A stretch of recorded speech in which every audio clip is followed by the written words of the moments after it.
All right, so welcome back. We are on class 1 and we're on the third section in. So it's basic syntax, variables, and data types in Python. This is what we're going to get the hands on the keyboard. So hopefully we got past, if you're with me this long, you've got past installing on all the boring part. Now we're actually going to get to start typing some code in. Let's bring us over to our Jupyter Lab. So if you've got Jupyter Lab from your Anaconda, go ahead and start up Anaconda and run Jupyter Lab, and you can kind of follow along with this video. We're going to break it down into 3 sections, right? So I'm going to talk about the syntax, then we'll talk about variables, and then we'll end with some data types. So the first thing I want to talk about is statements. Statements are usually on one line of code, right? So one line of code is equal to one statement. Now you can split statements to be multiple lines, but for the most part, 99% of all the code you're going to write, statements are going to be on one line. I also want to introduce you to a website that I've found really helpful in my career. It's called w3schools.com. And this is the website that I really learned how to do SQL, so structured query language dealing with databases. In college, circa around 2001, 2002, somewhere in there, I had a database class, and I really taught myself how to use databases from this website and from this tutorial.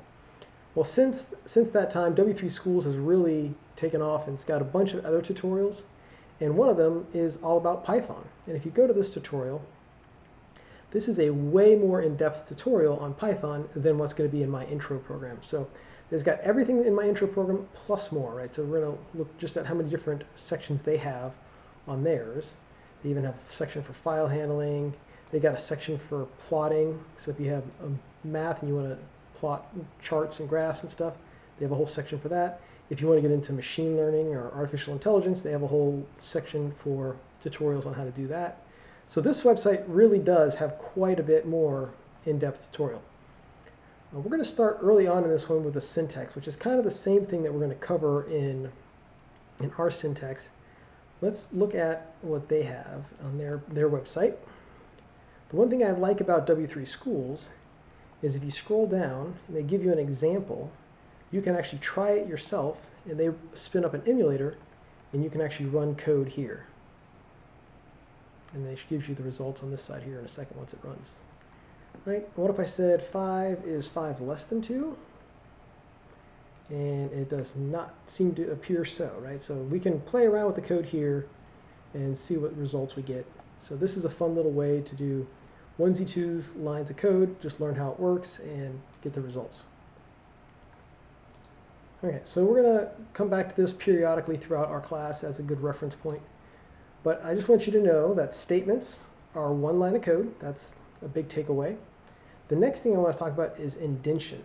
How we put white spaces at the start of a line is critically important to Python. So Python uses that spacing to understand and define what we call blocks of code or code blocks.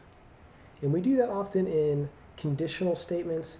You actually saw it in our example here, right, where we had the print statement was indented. That's because this is a condition statement. This is a block of code running under this condition. Only if this condition is true does this code get executed. And so we saw no results here, therefore the condition was false. If I make the condition true, like 5 being greater than 2, then the condition will actually print this line of code. That block of code gets executed. So let's take a look at how we do that here. Let's do a print hello world. And if you do have PyCharm, you can run this in PyCharm. If you did get Anaconda working, feel free to play around and do it in at the same time I'm doing it, so that way you get the hands on the keyboard and practice typing these commands out. But what I'm going to do here is I'm going to copy this and paste it in as a new 2 lines of code, and we'll go ahead and run this. And you'll see it prints hello world twice. When we say indentation matters, if I put a space here, you see I have a space before the print here. When I run the code, I'm actually going to get an indentation error, unexpected indent.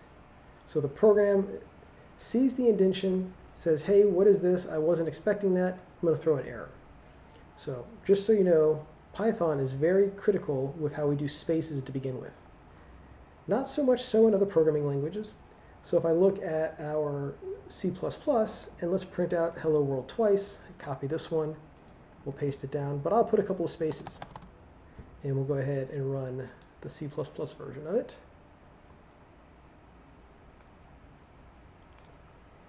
And you'll see it prints just fine. It prints both hello world statements. The spacing and indentation doesn't matter in C programming languages because we use curly braces to define code blocks. Whereas Python uses spaces to define code blocks, C and C# are going to be using the curly brace to define scope. So it ignores spaces altogether. You can do the same thing in C#. If I want to write 2 lines of code, let's copy this out, and I'll use oops, paste, and I'll tab it over a couple, and we'll go ahead and run our C# version of it. And again, it builds and runs just fine because white spaces are ignored in C-based programming languages because we use the curly braces. And here's the result, hello world twice, perfect. And if I try the same thing in our Python, click over to my Python, we'll copy that, and we'll paste that, and we'll go ahead and start with that one.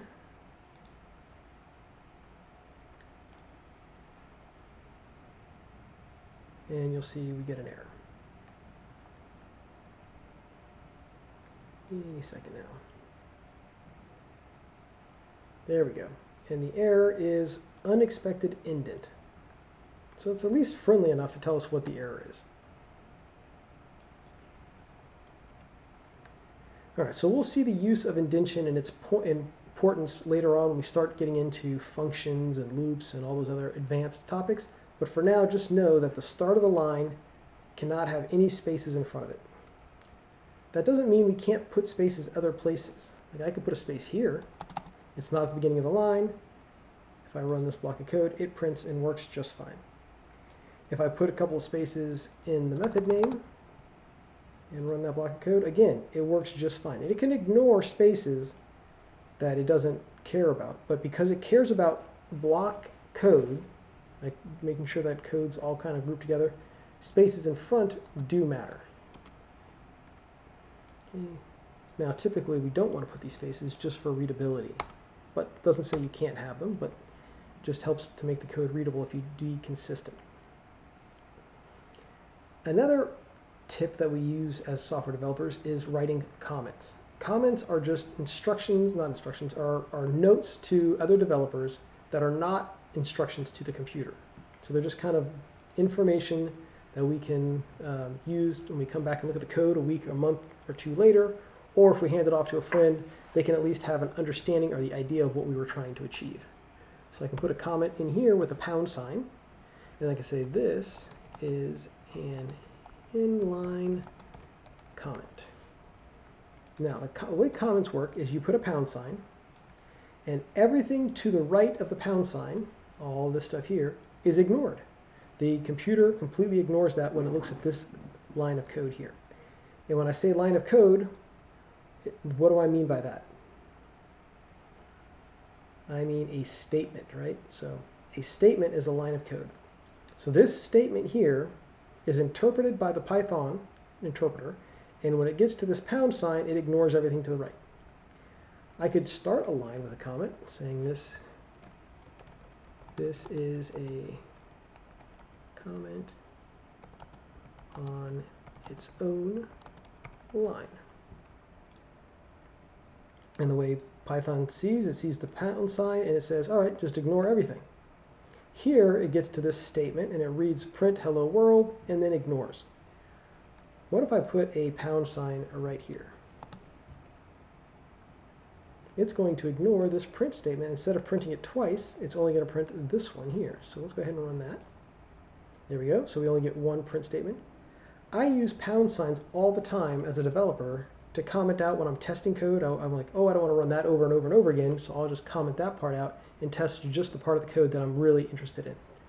So comments have two purposes. One is to let the other developers or remind yourself when you come back later what you were intending to do. Then the second purpose is to help us stop having the code execute when we're trying to do a lot of debugging and testing. We can just block out sections of code and not have them run every time we run our actual application. The last thing, okay, one thing I want to teach you about Jupyter Lab, if you haven't figured it out already playing around, is this little plus sign here will insert a cell below the current cell that you're at. So you go ahead and click the little plus sign, and it gives us a new section of where we can write code. So Python is case sensitive. Windows tends to not be case sensitive. Linux as the operating system is very case sensitive. So we take the case sensitivity from operating systems like Linux or other programming languages like C, C++, they're all case sensitive. So in instance, if we have a variable called myVar, and we'll just say equals, I don't know, 10, and I want to print myVar, this line of code works great, right? It just prints out the number 10. But if I put a lowercase v, what do you think is going to happen? Yeah, this myVar is referencing a totally different variable when it's a lowercase than when it's a capital. These are two different variables, and the lowercase v has never been assigned, so I'm going to get an error. And the error is myVar is not defined. I've never used it before. I never gave it I never did an assignment. Remember, the equal sign is the assignment operator. I've never assigned anything to myVar, therefore it doesn't know what's in there, so I can't print anything out. So let's put that back to capital V and go ahead and run that. Okay, so there we go. Case sensitivity matters a lot in Python. Like, for instance, if I try to type capital P for print,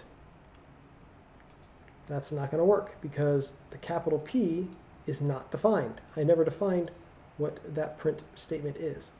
So I only have the lowercase print. And so if you've been trying to copy my code and you're getting some errors, do know that Python tries its best to give you important errors, but it's specifically telling you, hey, the word print is not defined. And you look at it and you go, oh, that's right, that's a capital P. I need to have the lowercase p. So hopefully that'll be a good reminder and remind you that print is all lowercase. All right, so that's what the basic syntax that we need to understand. That statements are single lines of code. Python executes from the top statement and just kind of works its way down through your application, very much like a recipe. If you have a recipe card, you start at the top, you add these certain ingredients, you mix them together, and you just follow instruction by instruction, or in Python's case, statement by statement, working your way through the recipe. Then we talked about indentation, and we make sure that we don't lead with spaces because that can cause it to be considering a block of code, which is not what we intended, unless we do intend, and then it should work just fine. For instance, if I wanted to do that that if statement, if 5 is less than 2, I put a colon, and then whenever I see a colon here at the end of my statement, remember this is a statement, it's one line of code, after you see a colon, the next line automatically gets indented. So when I hit enter, you'll see how it indented 4 spaces. And here I can do print. And let's print out 5 is greater than 2. Oops, I got that wrong. 5 greater than 2. There we go. So that is intentionally indented by 4 spaces. Now that's just a standard convention. Some people do tabs. I can hit the tab button. Some people insist on 4 spaces. Some people say, hey, let's just do 2 spaces. Whatever your standard is, as long as you're consistent, it'll work just fine. But just know the standard is 4 spaces. So I always like 1, 2, 3, 4, and that's my best practice is to do 4 spaces. Now you want to be careful because tabs and 4 spaces look identical. Like if I try to do print here, and let's do, okay, I got 1, 2, 3, 4, let's do 6 spaces. Because this starts the block of code, this is indented more, that's going to cause an error, right? It has to be consistent, the same. So let's back it up 2 spaces. And so now they're both at 4 and it prints just fine. But what if instead of 4 spaces, I hit the tab button? Oops, backspace, tab. And I try to run that. Oops, let's do that in PyCharm. Because I think this is being nice and reformatting it for me. Let's see how that works in here, right? We'll say if 5 is greater than 2, colon, print 5 is greater than 2. Then let's print that again.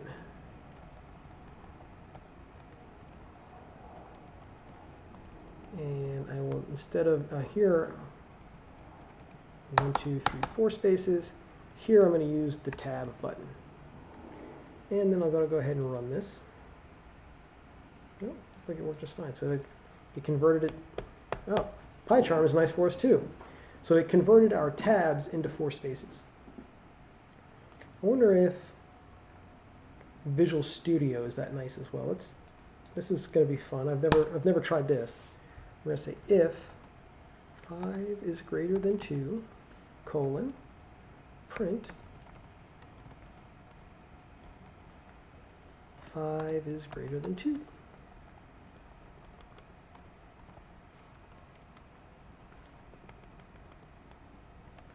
So this first one, you see I have 3, 4 spaces. The second one is just tabbed over, so it's 1 space there. Now let's see what happens when I run just this one. Where's my debug? There it is. Nope, looks like that worked as well.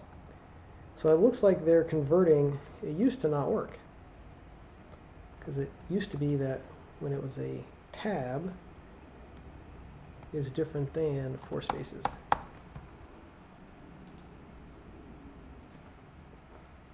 Oops, I hit all 4. I forgot I ran all 3 programs there. That's not what I wanted to do. I'll close them out.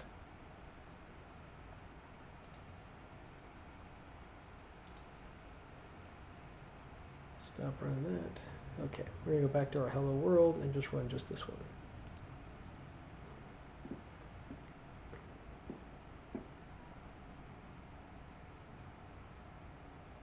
All right, so I learned something new today. Apparently, Visual Studio, PyCharm, and Anaconda convert tabs to 4 spaces automatically.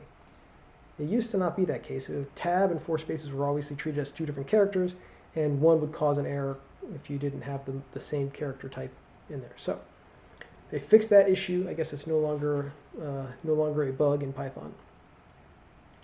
Just remember that you have to have exactly the same number of spaces between indented code to make it considered a single code block.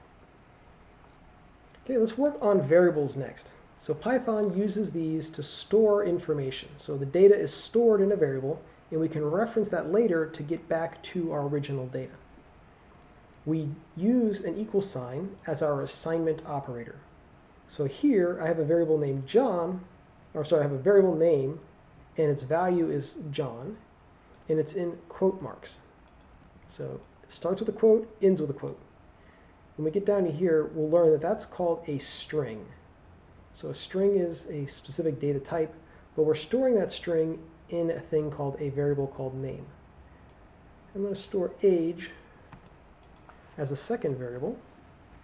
So now I have 2 variables, one named name and one named age, and they're just holding data for me. So now I can print that data out. Let's print out name. And you see I get John. What if I print out age? Of course, I'm going to get 25. So that's storing information in a variable for use later on. Now, variables have some requirements behind them, variable names. They can start with any alpha character. A through Z, capital A through Z. Those are all fine. And also I can start it with a special character of underscore. Those are the only things that can start a variable name. So for instance, name, in fact we'll do this down here below it. Name with an underscore is a specific variable, and I can print that out.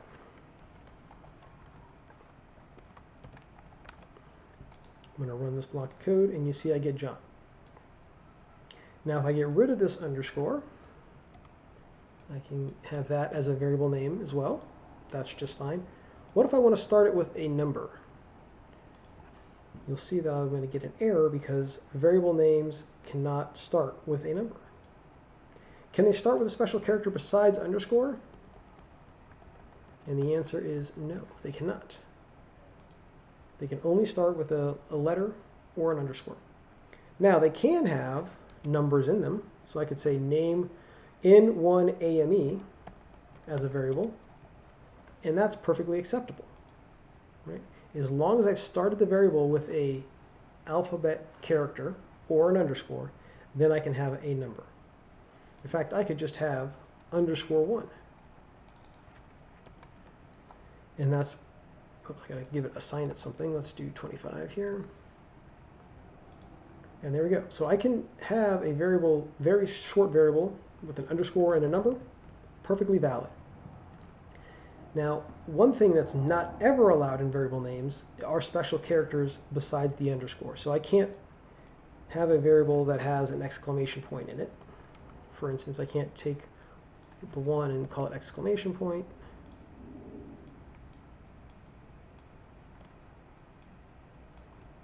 That will give me an error as well, right? So variable names have to start with an alpha character. They can contain numbers, just not at the start. And they can hold a bunch of different data types. We've seen string, where I have quote signs. We'll see numbers here in a minute. Actually, we've seen numbers here. And we're going to learn about Boolean next. So that's another thing that it can hold. Boolean is true, false, or 1 or a 0. Python also has that dynamic typing. Remember back in that first class that we had, where we talked about, way at the beginning, dynamic typing? And I said that's one of the key features that I liked about Python and why I thought it's a great first language to learn. Because we can dynamically change the type of a variable from command to command, or what we call statement to statement. Remember, statements are a single line of code. So each statement can have a variable be a different type. So what do I mean by that? Let's use my example here. And we'll say name, we'll use my var. And we'll say it's equal to, this is a string. And all a string is a grouping of characters together. Now the characters can be special characters in here. I can have all the different special characters. I can have the numbers. Strings can contain any data type that's what's called UTF-8. And I can, not my if, say my, and we can print this out. So let's print that out.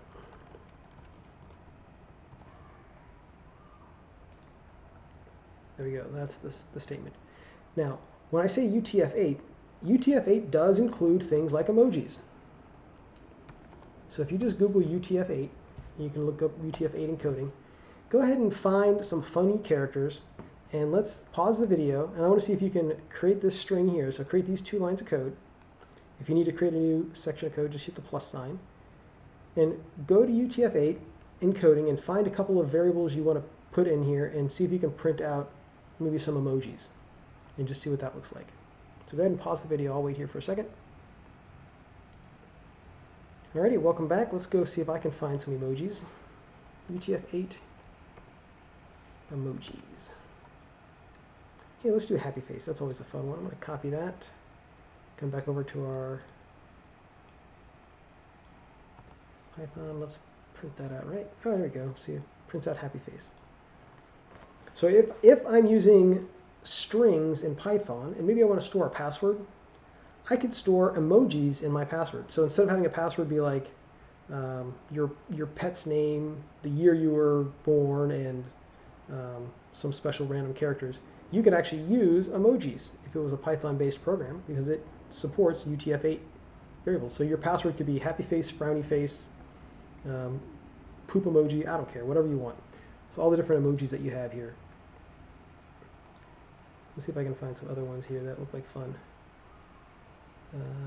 All these are UTF-8 encoded. Let's see. Angry face. Can I not copy them? No, it doesn't let me copy it. Anyways, it's not going to let me copy them this way, but you can come up with whatever emojis you want and paste them in there.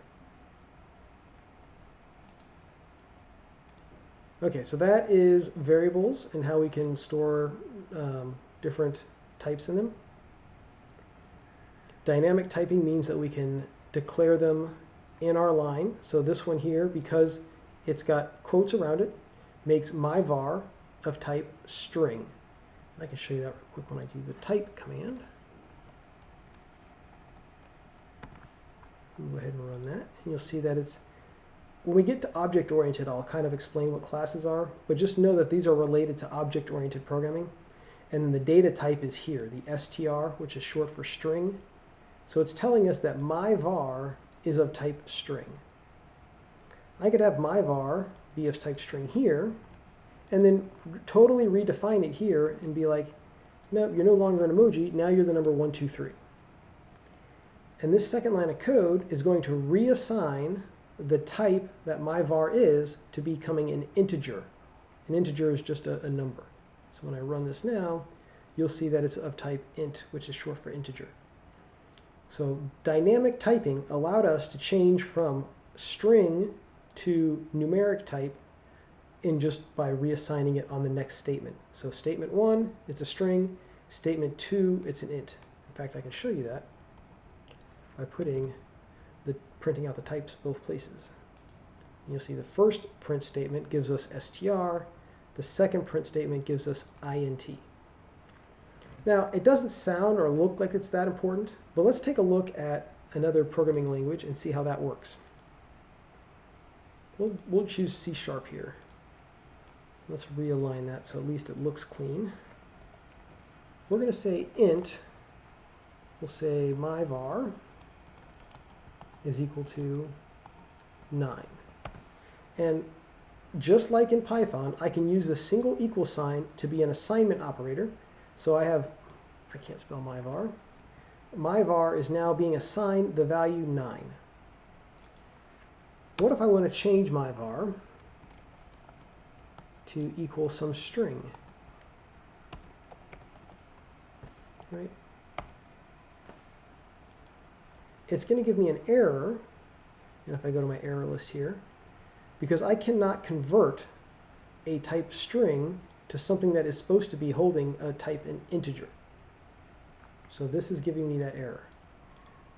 So what's easy to do in Python is relatively hard to do or impossible to do in really strong typed languages like C#. So I just wanted to show you that as an example.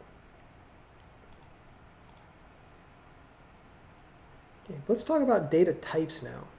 When I say that we can store ints and strings, and why do we have all these different data types, and what is the purpose of them? So integers are just numbers, right? I can say 1, 2, 3, 4, 5, minus 20, minus 100.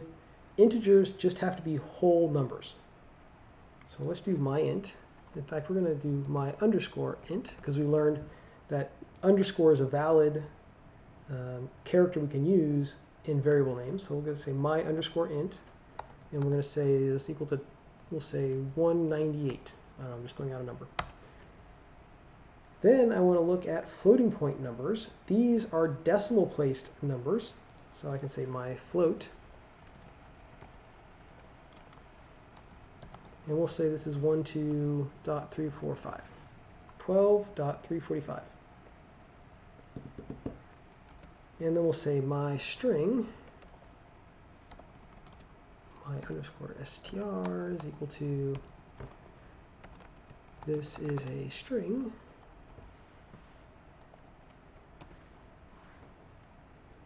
and we'll talk about Booleans too, and then the rest we'll save for when we get to data structures.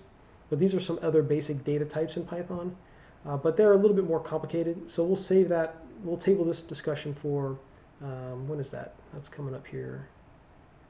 Data structures, class 3. So we'll table that discussion until we get to class 3. But I do want to address Booleans. Sorry about that. So we're going to say my bool is equal to, we're going to say true. And you notice how it turned bold and dark green, right? So that is because it's a keyword in Python. So Python has a bunch of reserved words that are meant for the language, some of them being like true, false, there's a whole bunch of keywords, reserved keywords. Reserved keywords cannot be used as variable names. So if I try to say true is equal to a string test, I'm going to get an error because I cannot assign a value to a variable that's reserved in Python. So while I said you can start with anything with a character and or an underscore, that was a lie. You can't start with reserved keywords.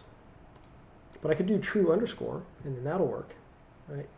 Because I've changed it one letter off from a reserved keyword. That's perfectly valid. The funny thing is I also said Python is case sensitive, right? So I could make this a lowercase t, and that also works. However, I do not recommend doing this because it throws everything off when you're writing your code, trying to debug it as a human looking at it, and you see the word true. You expect it to be a Boolean type, and in this case, it's actually a type string, and that can cause syntax errors that you can't track down very easily. So just wanted to throw that out there. You can do it, but it's not best practice. And if you just go to Google and you type in Python reserved words, there's a list of a bunch of reserved words that are defined for Python that you cannot use.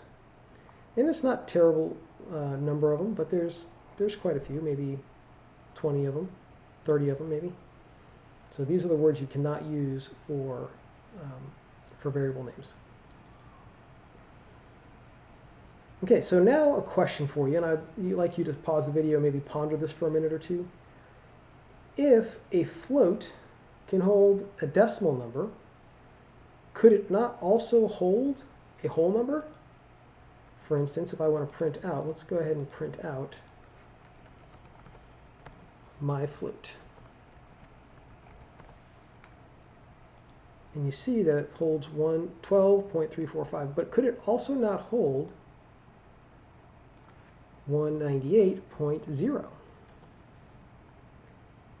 And the answer is absolutely can. So why do we have two different data types? One of type integer, meaning it has to be a whole number.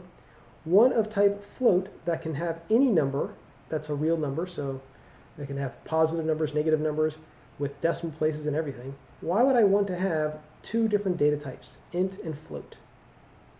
So go ahead and pause the video, think about that, maybe do a Google search, maybe ask ChatGPT what's the difference between a float and int and why do we use integers, and then come back here and I'll answer that question for you. All right, welcome back. Hope you found out the answer, but if not, we'll kind of discuss it here.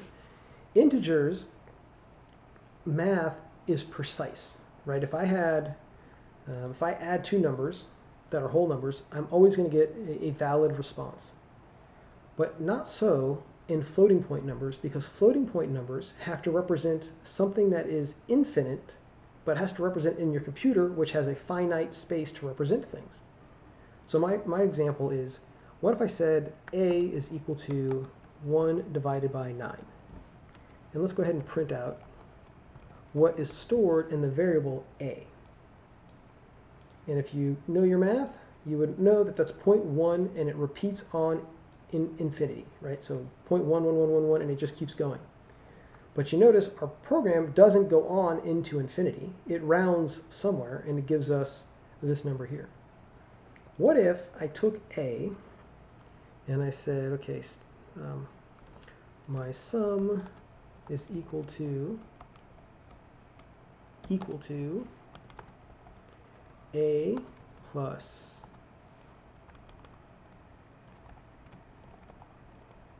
a, I think that's right. Let's see.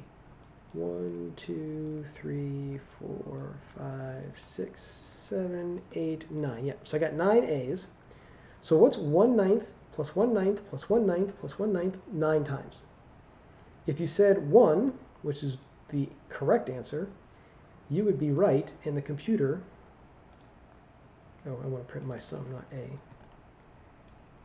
and the computer would be wrong, right? So it should be 1.0. But because it does rounding, you see I actually get 1.000000002. And this is the reason why we have integers and floats. Floating arithmetic takes longer computationally and also has rounding issues, so it's not as precise.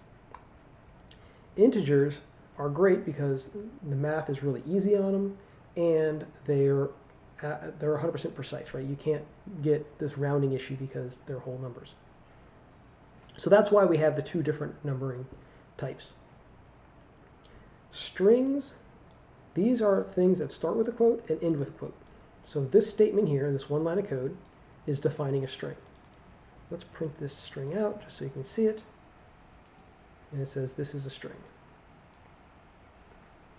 Actually, let's put this to another line of code so I can kind of keep what I'm doing here a little bit. Since I got enough real estate here, I can just keep making these boxes with the plus sign. So my str is a string, and it starts with a quote, ends with a quote. What if I did it with single quotes instead of double quotes? I start it with a single quote and end it with a single quote. And the answer is it works just fine. So Python doesn't care whether you start with a single quote and or a single quote or a double quote, doesn't make a difference. As long as wherever you start with, you also end with. Like if I put a double quote here as the ending and I try to run this, I get an error because it doesn't have an ending to this particular string. The statement never completed correctly. This one line of code is invalid. Now I tend to choose using double quotes in my strings to start and end with as a preference. So most of the time you'll see when I write strings, I'll use double quotes. That's just a preference. You can do it however you want. But I've always done it this way because other programming languages force you into that paradigm, right? So other languages make you use double quotes. And the reason why I think they chose that is because they wanted to have something along the lines of like something like this.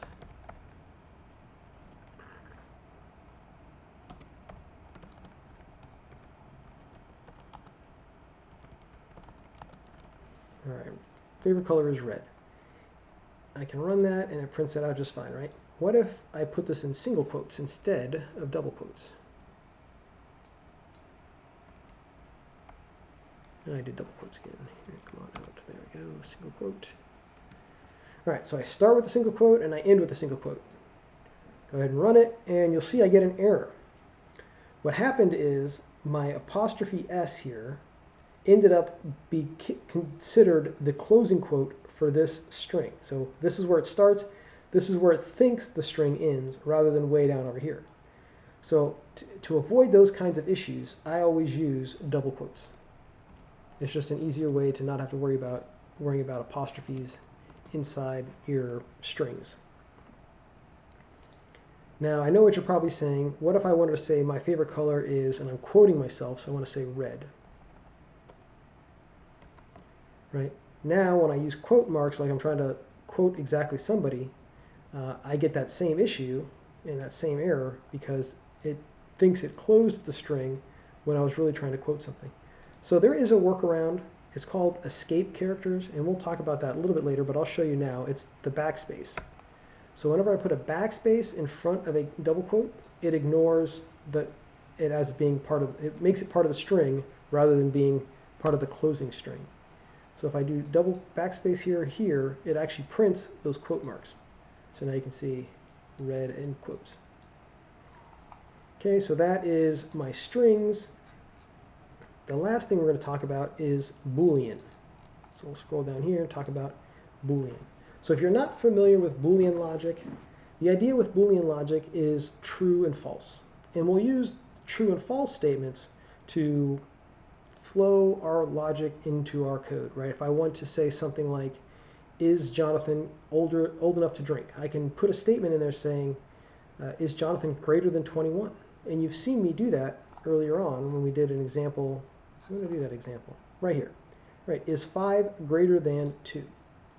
This right here, 5 greater than 2, that is a true statement or a false statement. So we call that a Boolean statement. It can equate to either true or false. In fact, if I ask you what type, and let's print that out, sorry, print, parentheses, type, and I want to say 5 greater than 2.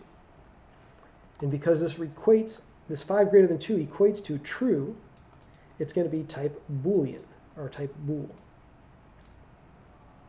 I could also put the actual reserved keyword, so TRUE, makes no difference. It's still the same data type. So whether I do an expression that equates to true or false, or I put the keywords in here, either way, it equates to a Boolean data type. Right, so if I try to print out, let's go ahead and print 5 is greater than 2. We know it's a data type of Boolean. What do you think is going to get printed on this line of code? Do you think it's going to print out anything, or do you think it's going to ignore it? What are your thoughts? Okay, go ahead and run it and just see what it looks like, right? It's going to print out the result, either true or false, because it's of type Boolean. So if this was a false statement, like 5 being less than 2, that is not true. Therefore, it's going to print out false. So this statement here is printing out the Boolean result of whatever expression that we put in here. And I will use Booleans all the time in my logic flow. You saw the example up there where I had 5 greater than 2, I wanted to do something. But you can also use the keyword. I can just say, I don't know if I'd ever do this, but I could say if true, print this if is true. And if I put false,